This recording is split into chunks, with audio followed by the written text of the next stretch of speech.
Hi, welcome to this week's question.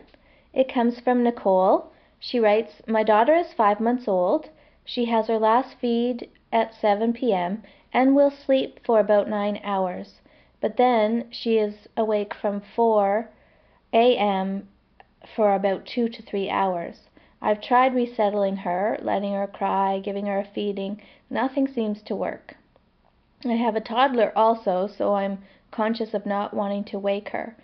My toddler wakes up at 7 a.m., so basically I start my day at 4 a.m. Any advice? Okay, so let's start at the beginning. You haven't said exactly how she falls asleep at 7. You said her last feed of the night is at 7. That kind of makes me think that she maybe nurses to sleep or bottle feeds to sleep at 7.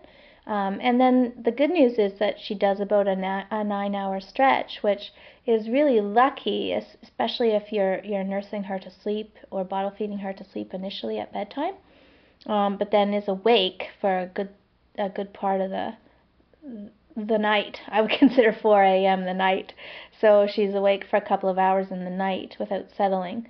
Okay, so starting at bedtime, if you're already doing this, great. But for those of you out there with 5 months old who aren't, then this is a good time to start. Going to bed at 7 is great. I love that bedtime, but what you do that leads up to bedtime might need to change. So I would do a bedtime routine of, I love to start it with a bath because I think it's a great way to signal a child or baby that it's time for night. It's something that's significantly different from anything else that goes on in the day, that it's a great first step. So give a bath, get her into her jammies, have a last feed. I think that it's important that she have a feed before bed, especially if you want her to go, the night or most of the night without one. Then definitely give her something before bed. But if she's nursing or if she's bottle feeding, do not allow her to fall asleep at the breast or the bottle. And, I know there's sort of this fine line between drowsy and awake. Some people say, well, they're half awake, but they're also half asleep when you say that. So you might need to back way, way up and make sure she's wide awake through the feed, wide awake when she goes to the crib. Sometimes if a baby is using the breast to get really drowsy, then they'll expect you to do the same thing for all night wakings as well, thinking, well, I know I need to get back to sleep by getting really drowsy at the breast, and then I do the last little bit on my own, but they might need that recreation every time. So if you're having that kind of a struggle, then the solution is to back way up, make sure your baby has a feed but stays awake, and you can try poking, tickling, talking to them, leave the lights on, take the bottle or breast right out of the mouth for a second or two and try again. Just really keep them stimulated through the feed so they're not using you or the bottle as a way to get into their journey of sleep. Okay, so then she'd go into her crib at 7, wide awake. Okay, and that might mean that there's an adjustment period there. What maybe was an easy bedtime now becomes a slightly more challenging bedtime because she's learning how to do this more independently without relying on the sort of the precursor of breast or bottle. So don't panic if your bedtime, goes a little off. It's part of the process for her to learn how does she get to sleep when she's wide awake. It's much different than being drowsy. Okay, so start there.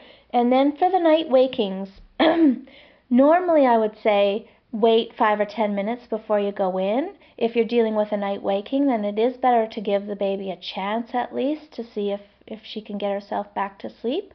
But when you're dealing with a 4 or 5 a.m. wake up, because it's so close to morning that a child can convince themselves that it's time to get up, I suggest you go in fairly quickly. So as soon as you hear her go in, tell her it's still nighty-night, give her back her blankie or her teddy, whatever she's using as a lovey, do a bit of shushing, a bit of patting.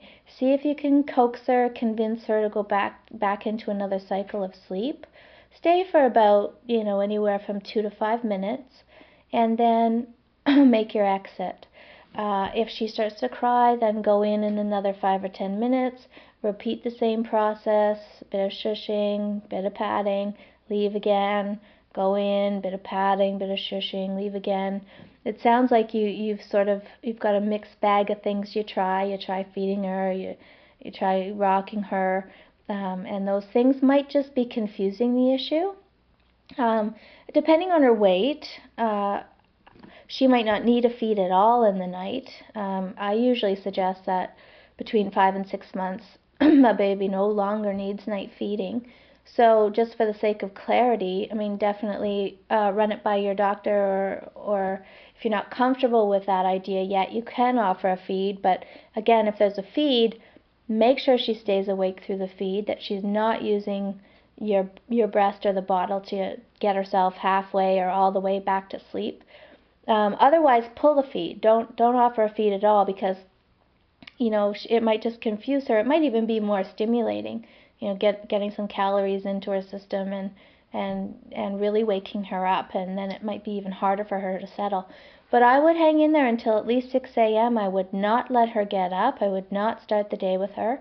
I would just continue to leave and check on her until either 6 o'clock rolled around or she went back to sleep.